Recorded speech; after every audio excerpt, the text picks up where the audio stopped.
नमस्कार, मैं के खास वीकली शो कंपनी नामा में आपका बहुत बहुत स्वागत है। मैं हूं संदीप ग्रोवर। कंपनी नामा में हम आपको कॉर्पोरेट और स्टार्टअप जगत से जुड़ी कारोबारी हफ्ते की यानी कि सोमवार से शुक्रवार की बड़ी खबरों के साथ साथ विवादों से जुड़ी खबरों से भी रूबरू करवाते हैं हमारे खास सेगमेंट ऑन द रडार के जरिए। पर इस बार ये खबरें शनिवार से गुरुवार तक की हैं, क्योंकि शनिवार 20 जनवरी को शेयर बाजार में एक स्पेशल ट्रेडिंग सेशन देखने को मिला था। तो कॉर्पोरेट से जुड़ी बड़ी खबरों के साथ शुरू करते हैं आज का एपिसोड और बढ़ते हैं पहली खबर की तरफ। टेलीकॉम कंपनी भारती एयरटेल का शेयर इस हफ्ते 3 खबरों के चलते फोकस में रहा। पहली ये कि भारती एयरटेल की सब्सिडरी कंपनी भारती हेक्साकॉम ने आईपीओ लाने के लिए मार्केट रेगुलेटर सेबी के पास अर्जी दाखिल कर दी है। इस कंपनी में भारती एयरटेल की 70% हिस्सेदारी है। वहीं केंद्र सरकार के पास भी telecommunication consultants of India limited यानी TCIL के जरिए 30% हिस्सेदारी है। इस आईपीओ में OFS के जरिए TCIL अपने 10 करोड़ शेयर बेचेगी, यानी कि भारती हेक्साकॉम को इस आईपीओ से फ्रेश इशू से कोई रकम नहीं मिलेगी। कंपनी नामा के एपिसोड नंबर 101 में हमने आपको बताया था कि भारती हेक्साकॉम का साल 2024 की शुरुआत में आईपीओ आ सकता है। 20 जनवरी को हुए स्पेशल ट्रेडिंग सेशन में भारती एयरटेल का शेयर हल्की गिरावट के साथ 1123 रुपये 75 पैसे के स्तर पर बंद हुआ था। 23 जनवरी को खबर थी कि भारती एयरटेल की अपनी इंश्योरेंस कारोबार भारती एक्सा लाइफ को बेचने की योजना है। इंश्योरेंस कारोबार को बेचने के लिए इस कंपनी की SBI लाइफ समेत कई कंपनियों से बातचीत चल रही है। 23 जनवरी को कारोबार के अंत में भारती एयरटेल का शेयर करीब 3% की मजबूती के साथ 1157 रुपये 10 पैसे के स्तर पर बंद हुआ और दिन के दौरान शेयर ने 1172 रुपये 55 पैसे की रिकॉर्ड ऊंचाई को भी छुआ था। वहीं SBI लाइफ का शेयर करीब 4.5% गिरकर 1375 रुपये के स्तर पर बंद हुआ। 24 जनवरी को खबर थी कि भारती एयरटेल ने टेलीकॉम विभाग यानी DOT को 8,325 करोड़ रुपए का भुगतान समय से पहले कर दिया है। यह रकम 2015 में हुई नीलामी के दौरान खरीदे गए स्पेक्ट्रम की पेमेंट से जुड़ी है, जिस पर 10% की दर से ब्याज भुगतान भी करना था। 24 जनवरी को खबर के चलते भारती एयरटेल का शेयर करीब 3% चढ़कर 1192 रुपये पर बंद हुआ और दिन के दौरान शेयर ने 1194 रुपये की रिकॉर्ड ऊंचाई को भी छुआ था। दूसरी खबर, सालासर टेक्नो इंजीनियरिंग के बोर्ड ने हिल व्यू इंफ्राबिल्ड लिमिटेड के कारोबार को खुद में मिलाने यानी विलय करने को मंजूरी दे दी है।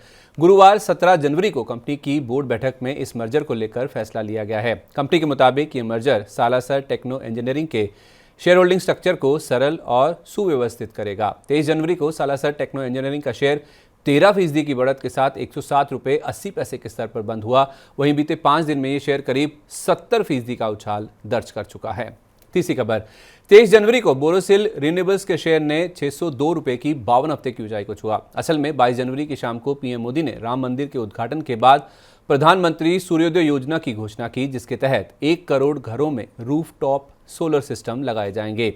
इस घोषणा के चलते Websol Energy, Sterling and Wilson Solar और वारी रिन्यूएबल 5 से 10% के उछाल के साथ ऊपरी सर्किट पर बंद हुए।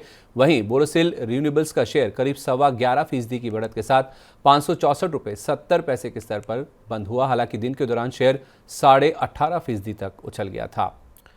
चौथी खबर, रविवार 21 जनवरी को टाटा स्टील के बोर्ड ने tin plate company of India यानी TCIL के शेयर होल्डर्स को मर्जर की प्रक्रिया के तहत 8 करोड़ 65 लाख शेयर जारी करने की मंजूरी दे दी है। इस मर्जर के तहत टिन प्लेट के शेयर होल्डर्स को अपने हर 10 शेयरों के बदले में टाटा स्टील के 33 शेयर मिलेंगे। दोनों कंपनियों के बीच 15 जनवरी 2024 को मर्जर लागू हो गया है, जिसकी रिकॉर्ड डेट 19 जनवरी तय की गई थी। 23 जनवरी को जब बाजार खुला तो टाटा स्टील का शेयर करीब 3% गिरकर 130 रुपये 5 पैसे के स्तर पर बंद हुआ था। पांचवी खबर, JSW ग्रुप ने पूर्वी भारत में EV प्रोजेक्ट्स पर 4.8 अरब डॉलर का निवेश करने की योजना को लेकर घोषणा की है। इस योजना के तहत ओडिशा में इस ग्रुप की ओर से करीब 40,000 करोड़ रुपए का निवेश किया जाएगा। इस खबर के चलते 23 जनवरी को JSW स्टील का शेयर करीब 2.5% गिरकर 788 रुपये 45 पैसे के स्तर पर बंद हुआ था। छठी खबर, 23 जनवरी को बाजार में मेडी असिस्ट हेल्थ केयर के शेयरों की लिस्टिंग हुई और लिस्टिंग ठीक ठाक देखने को मिली। दरअसल लिस्टिंग इशू प्राइस से 10% के प्रीमियम पर देखने को मिली। 418 रुपये के इशू प्राइस के मुकाबले NSE पर यह शेयर 460 रुपये प्रति शेयर के भाव पर खुला। इस आईपीओ को निवेशकों की ओर से ठीक ठाक रिस्पांस मिला था। यह आईपीओ कुल 16 गुना के आसपास भरा था। इस आईपीओ के जरिए इस कंपनी ने कुल 1171.58 करोड़ रुपए की रकम जुटाई है। हालांकि कारोबार की समाप्ति पर यह शेयर 460 रुपये के ओपनिंग प्राइस से करीब आधा फीसदी ऊपर 461 रुपये 95 पैसे पर और 418 रुपये के इशू प्राइस से करीब 10.5% ऊपर बंद हुआ था। सातवीं खबर, फूड डिलीवरी प्लेटफॉर्म जोमैटो की प्रतिद्वंदी कंपनी स्विगी ने प्लेटफॉर्म फीस 2 गुना करने की घोषणा की है।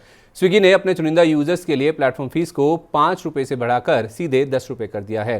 हालांकि कंपनी का कहना है कि छोटी अवधि में प्लेटफॉर्म फीस बढ़ाने की उसकी कोई योजना नहीं है। इस खबर के चलते जोमैटो के शेयर में 24 जनवरी को करीब 4% के उछाल के साथ 135 रुपये 20 पैसे के स्तर पर कारोबार की समाप्ति देखने को मिली।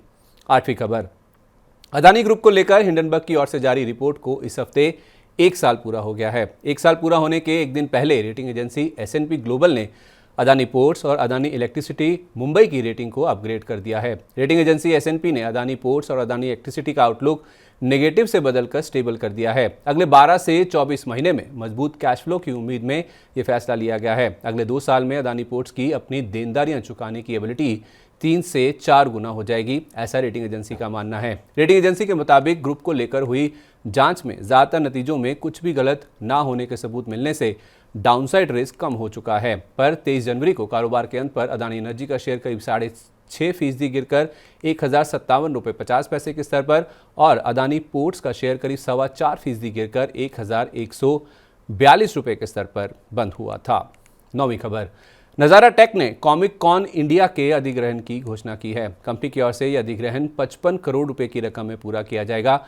अधिग्रहण की यह प्रक्रिया कैश और शेयर स्वैप के जरिए पूरी की जाएगी, जो कि कंपनी की सब्सिडरी नॉर्डविन गेमिंग की ओर से पूरी की जाएगी। अधिग्रहण की खबर के चलते 24 जनवरी को नज़ारा टेक का शेयर करीब 1% चढ़कर 896 रुपये के स्तर पर बंद हुआ था। 10वीं खबर, BLS इंटरनेशनल की सब्सिडरी कंपनी BLS ई सर्विसेज ने IPO लाने के लिए RHP यानी रेड हेरिंग प्रोस्पेक्टस दाखिल कर दिया है। 30 जनवरी से 1 फरवरी तक खुलने वाले इस IPO का प्राइस बैंड 129 से 135 रुपये प्रति शेयर तय किया गया है, जिसके जरिए इस कंपनी की करीब 311 करोड़ रुपए जुटाने की योजना है। 24 जनवरी को खबर आने के बाद BLS इंटरनेशनल का शेयर 4.5% की मजबूती के साथ 394 रुपये 45 पैसे के स्तर पर बंद हुआ था। 11वीं खबर, यूनियन बैंक ऑफ इंडिया ने 1217 करोड़ रुपए के NPA यानी कि नॉन परफॉर्मिंग एसेट्स बेचने के लिए बोलियां मंगवाई है। इस प्रक्रिया के तहत बैंक की ओर से 13 फरवरी तक बोलियां मंगवाई गई है। 24 जनवरी को जब यह खबर आई तो उसके बाद यूनियन बैंक ऑफ इंडिया का शेयर 2% की मजबूती लेकर 142 रुपये 80 पैसे के स्तर पर बंद हुआ था।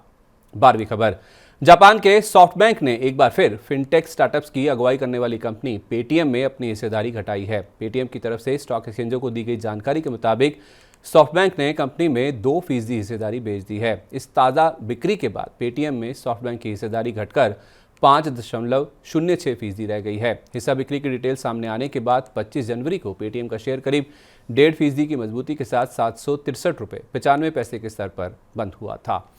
तो ये थी बीते कारोबारी हफ्ते की कॉर्पोरेट जगत से जुड़ी बड़ी सुर्खियां। लेकिन अब रुख करते हैं कॉर्पोरेट जगत की ऐसी खबरों का जिनमें कोई ना कोई विवाद जुड़ा हुआ है ऑन द रडार के जरिए, और बढ़ते हैं पहली खबर की तरफ।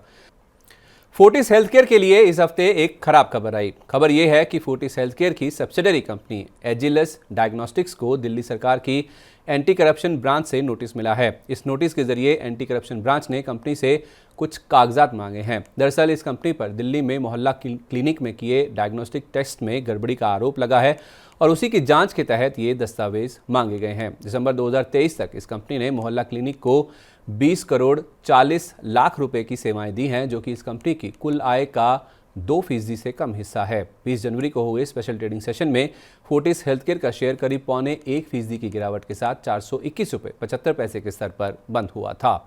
दूसरी खबर, स्टील मिनिस्ट्री ने 2 सरकारी कंपनियों सेल और NMDC के कुल 3 डायरेक्टर्स को तुरंत प्रभाव से सस्पेंड कर दिया है। कथित कदाचार यानी मिसकंडक्ट के चलते सेल के 2 और NMDC के 1 बोर्ड लेवल अधिकारी को सस्पेंड किया गया है। इसके अलावा सेल ने अपने 26 अन्य अधिकारियों को भी तुरंत प्रभाव से सस्पेंड कर दिया है। सेल के मुताबिक ये मामला लोकपाल के निर्देशानुसार की जा रही जांच से जुड़ा है। 23 जनवरी को सेल का शेयर करीब 5.5% गिरकर 108 रुपये 80 पैसे के स्तर पर और NMDC का शेयर करीब 5% गिरकर 202 रुपये 45 पैसे के स्तर पर बंद हुआ था। तीसरी खबर, एसएल समूह की संकटग्रस्त कंपनी सिटी नेटवर्क्स के कर्ज समाधान प्रक्रिया के लिए COC यानी बैंकों की समिति ने रेजोल्यूशन प्रस्ताव जमा करने की आखिरी तारीख बढ़ाकर 1 मार्च 2024 कर दी है। कंपनीनामा के एपिसोड नंबर 108 में हमने आपको बताया था कि खरीदारों की संभावित सूची में शामिल कंपनियां 17 जनवरी तक सिटी नेटवर्क्स के लिए बोली जमा कर सकती हैं। इस कंपनी को खरीदने की दौड़ में रिलायंस जियो की हैथवे डिजिटल और हिंदुजा ग्रुप की IndusInd media and communication समेत कुल 14 कंपनियां शामिल हैं। 23 जनवरी को सिटी नेटवर्क्स का शेयर 5% के निचले सर्किट पर ₹1.10 के स्तर पर बंद हुआ और पिछले एक महीने में ये शेयर करीब 30% के आसपास का उछाल दर्ज कर चुका है। चौथी खबर, 22 जनवरी को सोनी पिक्चर्स ने करीब 2 साल पहले जी एंटरटेनमेंट के साथ हुई मर्जर से जुड़ी डील को रद्द कर दिया। यही नहीं, तय समय सीमा में डील पूरी ना करने के चलते सोनी पिक्चर्स ने जी एंटरटेनमेंट से कथित उल्लंघनों के चलते $9 करोड़ की टर्मिनेशन फीस यानी समाप्ति शुल्क की भी मांग की है। जी एंटरटेनमेंट ने सोनी पिक्चर्स के इन दावों को खारिज कर दिया और कहा कि वो कानूनी विकल्पों समेत हर मुमकिन कदम उठाने पर विचार कर रहे हैं। 23 जनवरी को सोनी पिक्चर्स की ओर से मर्जर से जुड़ी डील को रद्द करने के चलते जी एंटरटेनमेंट के शेयर ने ₹152.50 की 52 हफ्ते की निचले स्तर को छुआ। डील रद्द होने से सीएलएसए ने शेयर की रेटिंग बाय से सीधे सेल कर दी और लक्ष्य ₹300 से घटाकर ₹198 कर दिया। वहीं सिटी ने शेयर की रेटिंग घटाकर सेल कर दी और लक्ष्य ₹180 कर दिया, जो पहले ₹340 था।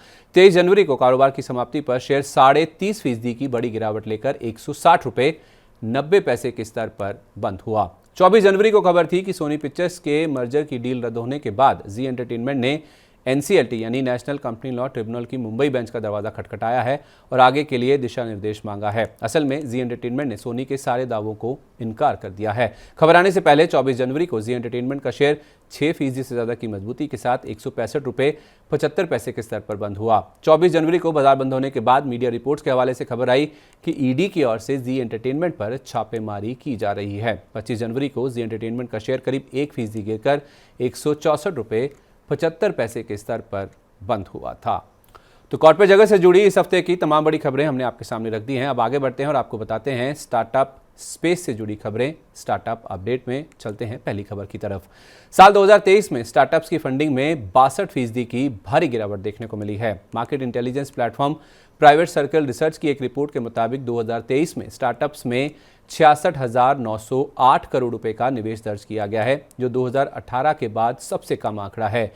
यानी कि स्टार्टअप्स को मिली फंडिंग 6 साल के निचले स्तर पर पहुंच गई है। इससे पहले 2022 के दौरान स्टार्टअप्स में 1.8 लाख करोड़ रुपए की फंडिंग देखने को मिली थी।